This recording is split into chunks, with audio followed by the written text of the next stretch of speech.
Picture this. You fill a clay pot with water, bury it in your garden, and walk away. For the next week, maybe two, your tomatoes, peppers, and melons water themselves. No timers, no hoses dragging across the yard, no daily watering routine. This isn't some new smart garden gadget that'll cost you $300. It's a 2,000-year-old technique called Olla irrigation, and it's so efficient that modern agriculture tried to make us forget it ever existed. I'm about to show you why a $10 clay pot threatens a $7 billion industry, and how you can use this ancient method in your own garden starting this weekend. If you're serious about growing food without fighting your watering schedule, hit that subscribe button right now, because Golden Vault Garden is digging up the techniques they buried. The earliest written instructions for Olla irrigation appear in a Chinese agricultural manual from the Han Dynasty over 2,000 years ago. The directions were specific: dig 530 pits per hectare. Bury an earthen jar holding 6 liters in each one, fill it with water, and let the soil do the rest. The ancient Chinese didn't understand capillary physics or soil moisture tension. They just knew it worked. One refill per week sustained entire crops through the driest months. But this wasn't just a Chinese secret.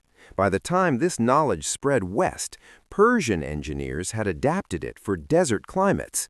In pre-Columbian Arizona, the Hohokam people built sophisticated Olla networks that sustained agriculture in one of the harshest environments on Earth for over 1,000 years.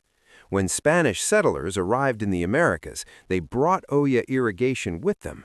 It became standard practice across the Southwest. Wherever water meant survival, the Olla was king. So what happened? Why did a method that worked for 2 millennia suddenly disappear from every agricultural textbook in the 1960s? Here's what makes Olla irrigation brilliant. Unglazed terracotta is porous. When you bury an Olla and fill it with water, the dry soil around it creates tension that pulls water through the clay walls. As the soil gets saturated, the tension drops and the water flow slows down. When it rains and the ground is fully wet, the seepage stops completely. It's automatic. The system responds to actual plant need, not your best guess or some timer. Your plant roots grow directly toward the Olla and actively draw water out as they need it. The University of California and University of Arizona confirmed what ancient farmers already knew. Olla irrigation saves 50 to 70% of water compared to surface watering. 0 evaporation loss, 0 runoff. And here's a bonus. A study in India found that surface-watered fields had 7 times more weeds than Olla-irrigated plots. Surface watering feeds weeds. Olla irrigation feeds only your crops. So, if Olla irrigation is this effective, why did we stop using it? In the 1960s, drip irrigation emerged. It was genuinely innovative, plastic tubing with precision emitters for large-scale farms. But unlike the Olla, drip irrigation came with a business model. Drip systems require installation, maintenance, replacement parts. Emitters clog, tubing degrades. The maintenance isn't optional, it's a revenue stream. Companies like Netafim and Rainbird build billion-dollar empires on this model. Today, the drip irrigation industry is worth nearly $7 billion. A basic drip setup for a home garden costs $200 to $500 plus replacement parts every season. And Olla costs less than $10. You buy it once, bury it once, and you're done. For manufacturers, that's a nightmare. Once you buy it, you never come back. So, agricultural extension services pushed modern irrigation. Universities made drip systems the gold standard. Olla irrigation became a historical curiosity. The message was clear. Professionals use technology. Amateurs use clay. Here's where it gets interesting. Olla irrigation is making a serious comeback. And it's not just hobbyists and history buffs driving it. Colorado State University Extension has been teaching Olla irrigation to master gardeners across the state. The University of Arizona published a full technical guide on Olla systems in 2021. North Dakota State, New Mexico State, K-State, and Kansas, they're all bringing this technique back into their extension programs. D. Grasky, a Colorado master gardener, documented 3 full growing seasons using Ollas in raised beds in Pueblo County. Her results?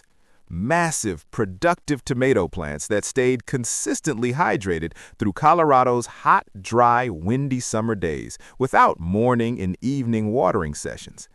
She's not alone. Urban farmers across Colorado Springs, backyard gardeners in New Mexico, homesteaders in Kansas, they're all rediscovering what their great-grandparents knew. And if you're watching this and thinking, I need this for my garden, drop a comment below and let me know what you're planning to grow with Ollas this season. I read every single comment, and your experience might help someone else on their gardening journey. The knowledge was never lost. It was just made inconvenient to an industry that couldn't monetize it. But clay doesn't care about profit margins. Building an Olla is stupidly simple. You don't need specialized suppliers or fancy equipment. You need a garden center and about 15 minutes. Here's what you need. Unglazed terracotta pots, the standard reddish-brown ones you see everywhere. Do not use glazed ceramics because the glaze seals the pores and the whole system depends on the clay breathing. You've got 2 options. The single pot method, take one 7-inch terracotta pot, plug the drainage hole with a wine cork or a dab of food-safe silicone, and you're done. Cover it with an upside-down plastic saucer to prevent evaporation and keep debris out. That pot holds about half a gallon of water.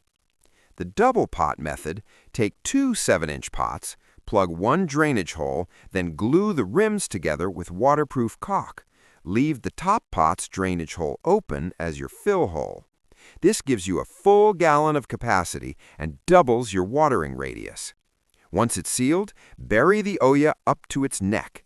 The rim should sit slightly above soil level so dirt doesn't wash in during rain. Backfill firmly. That soil-to-clay contact is critical for the moisture tension to work. Fill it with water. Plant your crops around the perimeter. A 7-inch Olla will water a circle roughly 14 inches in diameter. That's about 7 inches in every direction. Tomatoes, peppers, melons, squash, beans, corn, they'll all find the water source within days. Check it once a week. If it's still got water, leave it. If it's low, top it off. You cannot overwater with an Olla because the soil only takes what it needs. If this sounds like something you want to try, make sure you're subscribed to Golden Vault Garden because I'll be showing you my own Olla setup and real-time results throughout the season. Ollas are incredible, but they're not magic for every situation. Let's talk about what works and what doesn't.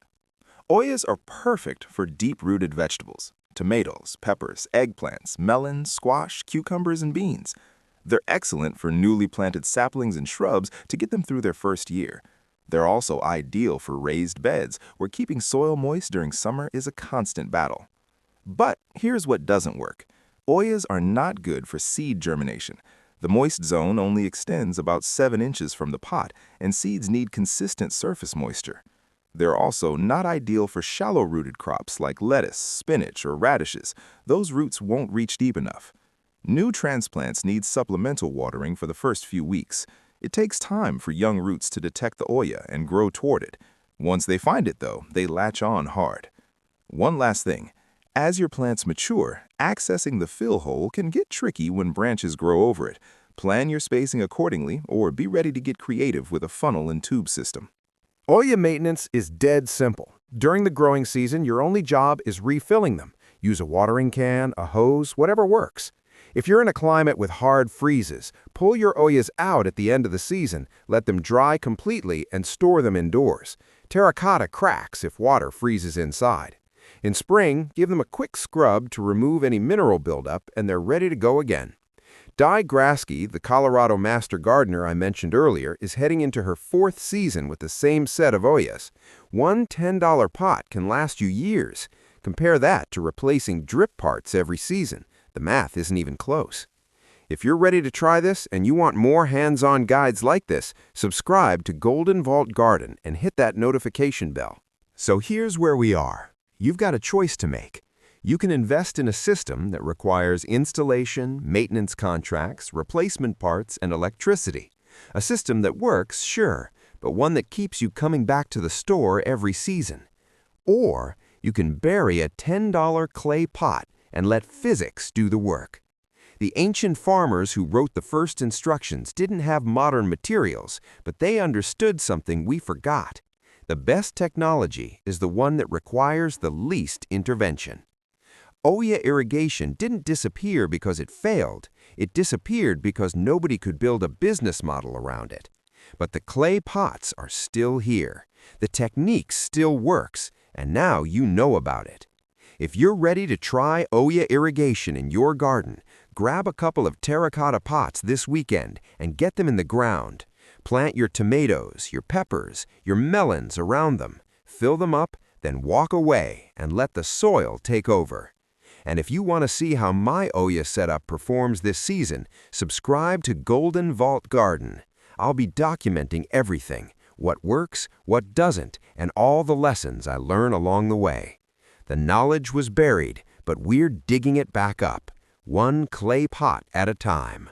See you in the next one.